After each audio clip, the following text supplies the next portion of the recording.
আজ আমরা শিখব অ্যাফার্মেটিভ নেগেটিভের দেখো তৃতীয় নিয়মটা। ঠিক আছে, এর আগেও কিন্তু আমরা দুটো নিয়ম শিখেছি, আজকে আমাদের এটা তৃতীয় নম্বর অর্থাৎ 3 নম্বর নিয়ম আমরা শিখব।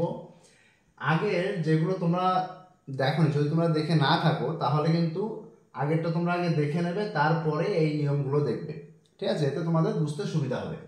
দেখো তাহলে আগে আমরা করেছিলাম নান বাট আর হচ্ছে এভরিওয়ান এভরিবডি এই যুক্ত বাক্যগুলো করেছিলাম। এবার যে বাক্যটা আমরা অ্যাফার্মেটিভ নেগেটিভ শিখব সেটা হচ্ছে দেখো অলওয়েজ যুক্ত অ্যাফার্মেটিভ সেন্টেন্সকে নেগেটিভ করতে হলে, তাহলে অলওয়েজ যুক্ত বাক্যকে নেগেটিভ করতে হলে আমাদের কি করতে হবে? অলওয়েজ এর পরিবর্তে নেভার শব্দটি বসাতে হয় এবং তারপর বাক্যের যে ভার্ব, নাউন, অ্যাডজেক্টিভ থাকে তার বিপরীত শব্দ বসাতে হয়। অর্থাৎ এটা হচ্ছে আমাদের রুল। তোমরা খাতা কলম নিয়ে বসে পড়বে এবং এই রুলটা কিন্তু লিখে নেবে যাতে তোমাদের বুঝতে সুবিধা হয়, এবং পরীক্ষার সময় তোমরা যখন পরীক্ষা দিতে যাবে তার আগের মুহূর্তে এই নিয়মগুলো দেখে গেলে তোমাদের কাছে অনেকটা সহজ মনে হবে। ঠিক আছে, দেখো তাহলে আমরা এখানে কি করেছি, আমরা উদাহরণের সাহায্যে এবার দেখে নেব। দেখো প্রথমে কি আছে, হি ইজ অলওয়েজ সিক, সে সবসময় অসুস্থ। ঠিক আছে, তাহলে এইটা আমাদের লক্ষ্য রাখতে হবে অলওয়েজ শব্দটা আছে কিনা। এইটা তাহলে অলওয়েজ শব্দটা আমরা দেখতে পাচ্ছি, তাহলে আমরা ধরে নেব যে আমাদের এই নিয়মের মধ্যে পড়েছে। তাহলে আমরা কি ফলো করব? দেখো অলওয়েজ তাহলে আমরা পরপর বসাতে রাখবো। তাহলে হি ইজ, আমরা কি করব, অলওয়েজ এর পরিবর্তে নেভার শব্দ, তার মানে যে জায়গায় বা যে স্থানে এই অলওয়েজ শব্দটি থাকবে সেই স্থানে আমরা নেভার শব্দটি বসাবো, নেভার।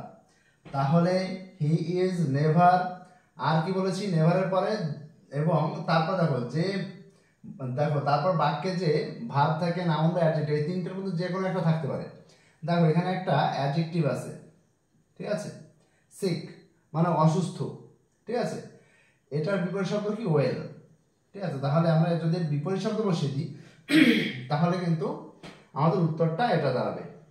অর্থাৎ তাহলে আমাদের এই বাক্যটার কিন্তু অ্যাফার্মেটিভ থেকে নেগেটিভ করা হয়ে গেল। ঠিক আছে, জাস্ট কিছুই না, শুধুমাত্র মনে রাখতে হবে অলওয়েজের স্থানে নেভার, আর যে শব্দটা থাকবে তারপরে সেটা নাউন হতে পারে, ভার্ব হতে পারে বা অ্যাডজেক্টিভ হতে পারে, যাই হোক না কেন আমরা এখানে তার বিপরীত শব্দটা বসিয়ে দেবো, তাহলেই হয়ে যাবে।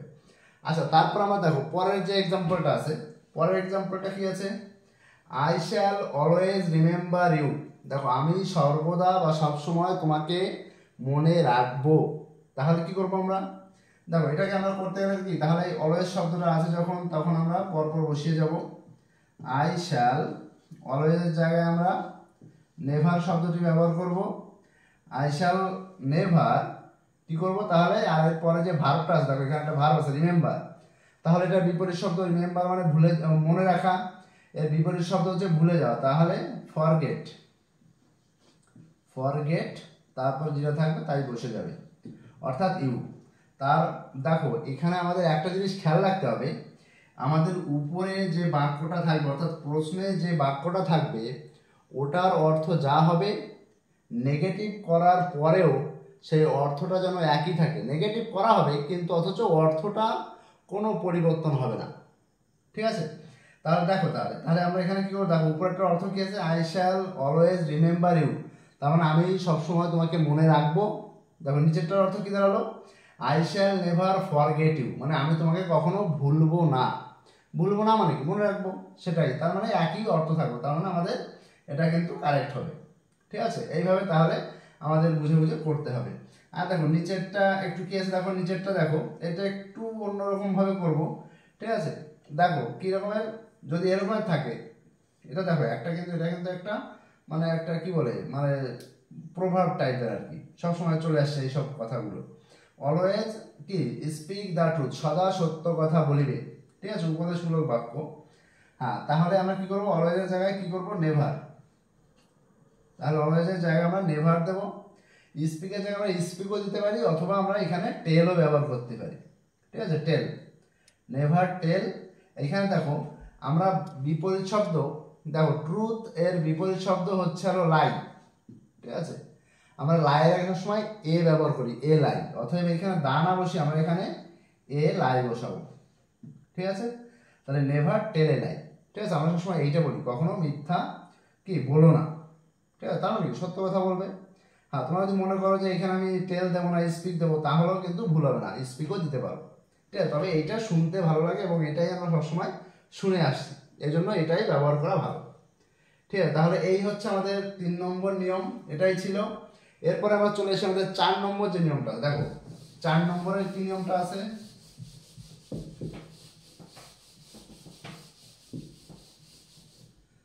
এখানে আমরা 4 নম্বর দেব। 4 নম্বর হলো একটি সাধারণ বাক্য, দেখো একটি, এটা আমি লিখে দিচ্ছি, তোমরাও লিখে নেবে। একটি সাধারণ অ্যাফার্মেটিভ সেন্টেন্সকে বা একটি সাধারণ বাক্য বলতে পারো, অ্যাফার্মেটিভ সেন্টেন্সকে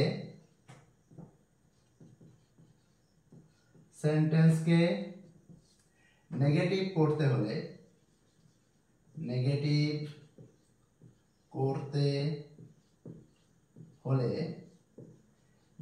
করতে হলে তোমায় কি করতে হবে, দেখো যে বিভার থাকবে, বিভার মানে কি আমিজার অজয়ার অথবা অক্সিলারি ভার্ব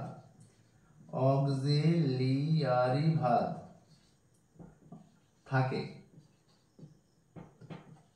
তারপরে একটি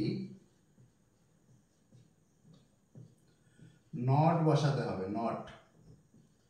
নট বসাতে হয় এবং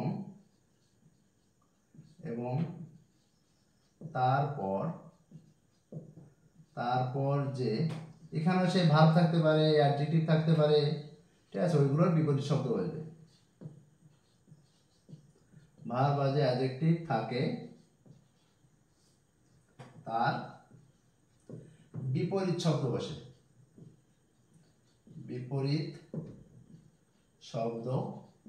বসে, দেখো এটাও তোমরা রুলটা লিখে নেবে। তারপরে আমরা আসি, দেখো এবার এক্সাম্পলে আসি। আমরা এক্সাম্পলে কি লিখব, এই যেমন ধরো আমি লিখলাম he is a good boy, এটা লিখলাম।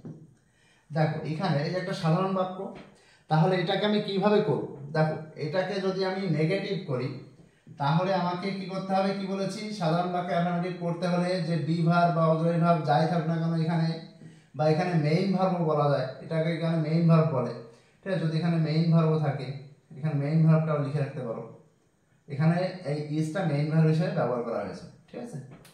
এইটা তাহলে দেখো মেইন ভার্ব অর্থাৎ এর নিজস্ব একটা মানে আছে, যখন নিজস্ব অর্থ থাকবে তখন এটাকে মেইন ভার্ব ধরা হয়। তাহলে আমরা কি করব, এইগুলোর পরে একটা কি, এরপরে একটা নট বসাবো, নট, তাহলে হি ইজ নট এ, তারপরে এরপরে কি, দেখো অ্যাডজেক্টিভ আছে বা যাই থাক না কেন এর পরে যে শব্দটা থাকবে মনে রাখবা তার বিপরীত শব্দ, অর্থাৎ গুডের বিপরীত শব্দ হচ্ছে ব্যাড বয়। তাহলে আমরা কি লিখলাম, he is not a bad boy, সে খারাপ ছেলে না, তার মানে সে ভালো ছেলে। অর্থাৎ আমাদের দেখো অর্থ কিন্তু দুটোরই এক থাকলো, অর্থাৎ তাহলে বোঝা যাচ্ছে আমাদের নিয়মটা ঠিকই আছে। দেখো এরপরে আমরা কি দেখবো, দেখো আগেরটা সেম উদাহরণ দিয়ে বোঝাচ্ছি। ধরো আই শ্যাল রিমেম্বার ইউ, আগেরটা কিন্তু আমরা দিয়েছিলাম নেভার কথা এনেছিলাম, কিন্তু নেভার কথা আনবো না। ধরো আই শ্যাল রিমেম্বার ইউ, তাহলে কি হবে, তাহলে আমি এখানে কি করবো, আই শ্যাল নট, এখানে শুধু শ্যালের পরে একটা নট আনবো, নট, তারপর রিমেম্বারের বিপরীত শব্দ, কি, ফরগেট, আগে আমরা দেখেছি। এখানে একটু তোমাদের লক্ষ্য রাখতে হবে যে আমার বিপরীত শব্দটা ঠিকঠাক ধরা হয়েছে কিনা, ঠিক আছে? এই শব্দটা কিন্তু একটু জানতে হবে, তা না হলে কিন্তু একটু সমস্যা হয়ে যাবে, তাহলে এটা করাটা কিন্তু কঠিন হয়ে যাবে। তাহলে I shall not forget you, মানে আমি তোমাকে ভুলবো না, মানে কি ভুলবো না, মানে আমি তোমাকে মনে রাখবো বা স্মরণে রাখবো। এই ছিল আমাদের অ্যাফার্মেটিভের নিয়ম, ঠিক আছে? এই দুটো তোমরা ভালো করে লিখে নেবে।